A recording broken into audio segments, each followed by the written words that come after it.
बिस्मिल्लाहिर्रहमानिर्रहीम। अस्सलामु अलैकुम वरहमतुल्लाहि वबरकातुहू। 7th क्लास एक दफ़ा फिर जोग्राफ़ी की क्लास में आप सबको खुशामदीद। I hope you all will be fine. Students, जैसे कि आप सबको पता है हम लोग चैप्टर नंबर 1 पढ़ रहे हैं और इस चैप्टर के अंदर हम काफ़ी सारे टॉपिक्स को कवर कर चुके हैं। आज का जो लेसन है वो काफ़ी ज़्यादा इंटरेस्टिंग है और आई होप कि आपको बहुत मज़ा आएगा पढ़ने में भी। सो बी रेडी फॉर इट। तो आज का जो लेसन है वो है आतिशफ़िशानी अमल के बारे में।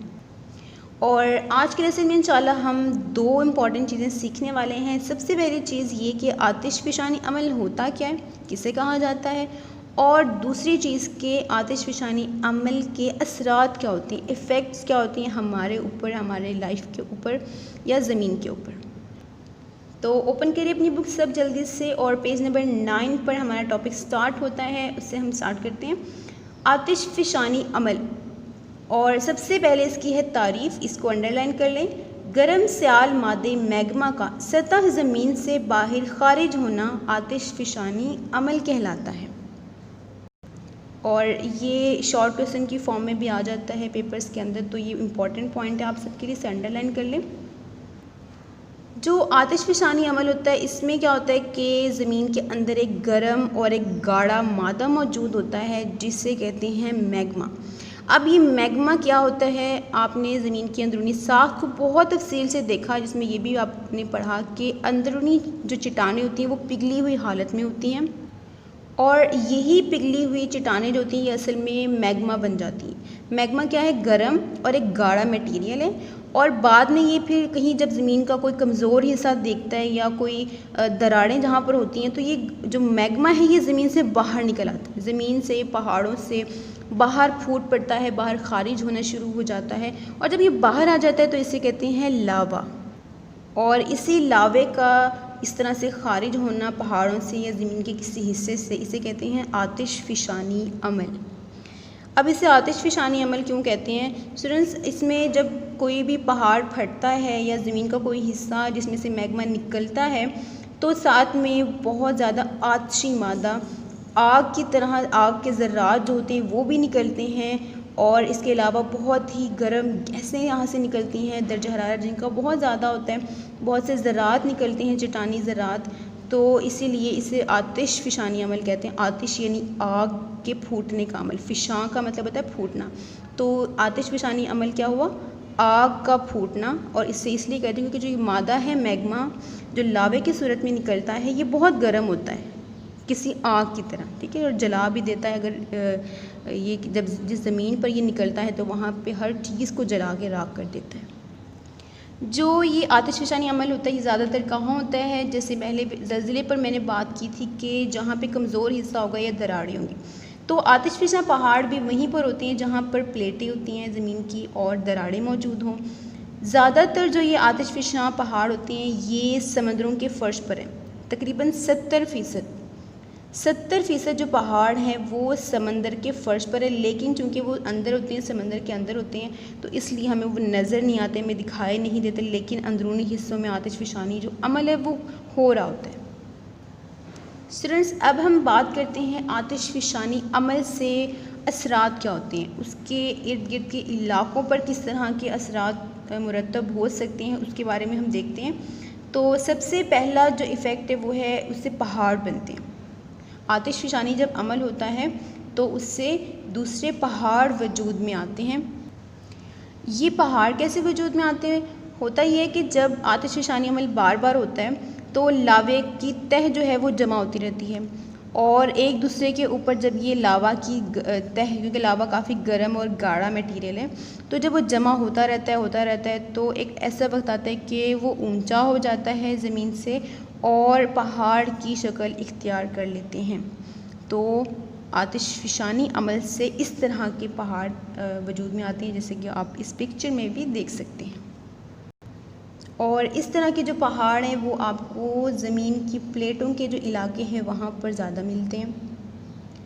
नंबर 2 देखें, आतिशफ़िशा पहाड़ से खारिज होने वाला मादा, गैसें और गर्द, मिट्टी वगैरह करीब के इलाकों में माहौलियाती आलूदगी का बायस बनता है, जिससे इंसानी और नबाताती यानी कि पौधों की ज़िंदगियाँ भी मुतासिर होती हैं। स्टूडेंट्स, आतिशफ़शानी अमल के दौरान जो मादा निकलता है वो इर्द गिर्द के इलाकों में इस तरह से फैल जाता है।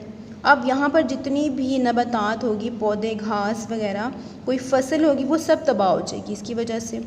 इसी तरह इसके साथ फटने के साथ, जैसे मैंने पहले बात की कि बहुत सी गैसें निकलती हैं, बहुत सी ख़तरनाक गैसें निकलती हैं, ज़र्रात होती हैं साथ में, और ये गैसें, ये ज़र्रात जो हैं, ये क्या होती हैं, जब ये निकलती हैं तो ये आसपास के इलाकों तक फैल जाती हैं और माहौलियाती आलूदगी का बायस बनती हैं, पॉल्यूशन क्रिएट करती हैं। ज़ाहिर है इसके आसपास जो लोग रहते होंगे, कोई इलाके होंगे, वहाँ पर इंसानी आबादी होगी, तो जब ये गैसें इस तरह हवा में जाती हैं, शामिल होती हैं, तो हवा जो होती है वो जहरीली हो जाती है, ख़तरनाक हो जाती है। उसमें जो भी सांस आप लेंगी, जो इंसान सांस लेंगे, जानवर होंगे, उनके लिए फिर ये काफ़ी ज़्यादा मुश्किलात का बायस बनती है और काफ़ी सारी उससे बीमारियां भी हो सकती हैं।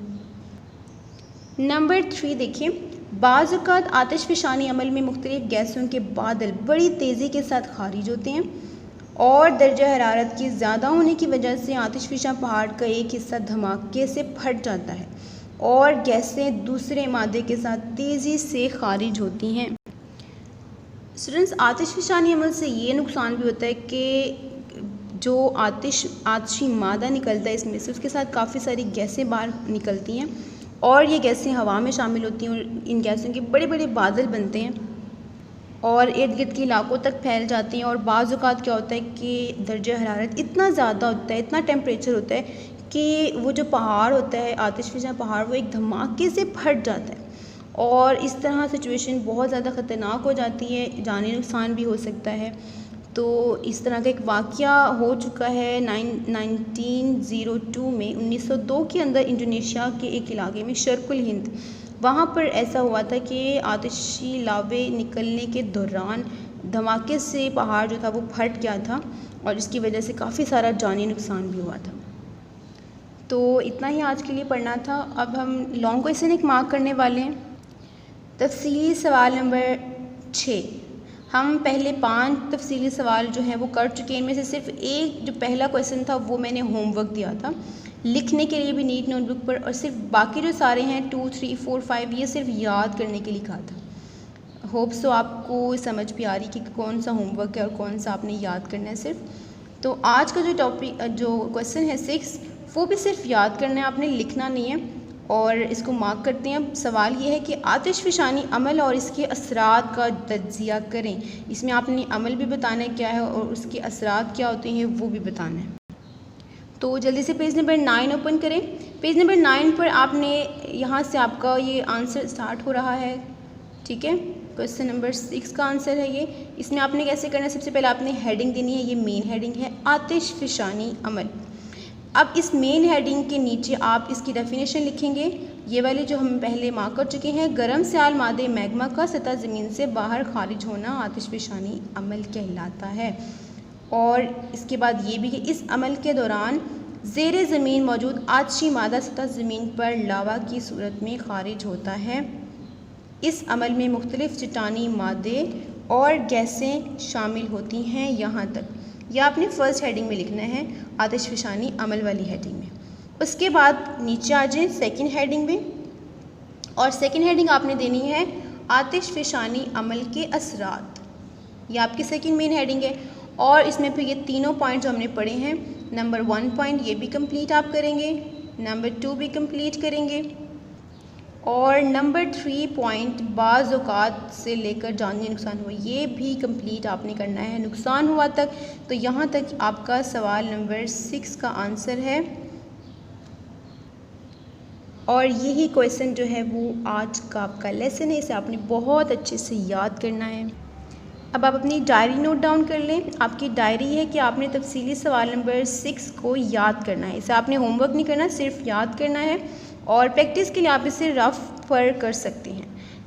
ये आज का आपका लेसन था। आई होप इसकी आपको समझ आ गई है। इंशाल्लाह हम लोग नेक्स्ट टॉपिक को नेक्स्ट क्लास में डिस्कस करेंगे। अस्सलामु अलैकुम वरहमतुल्लाहि वबरकातुहू।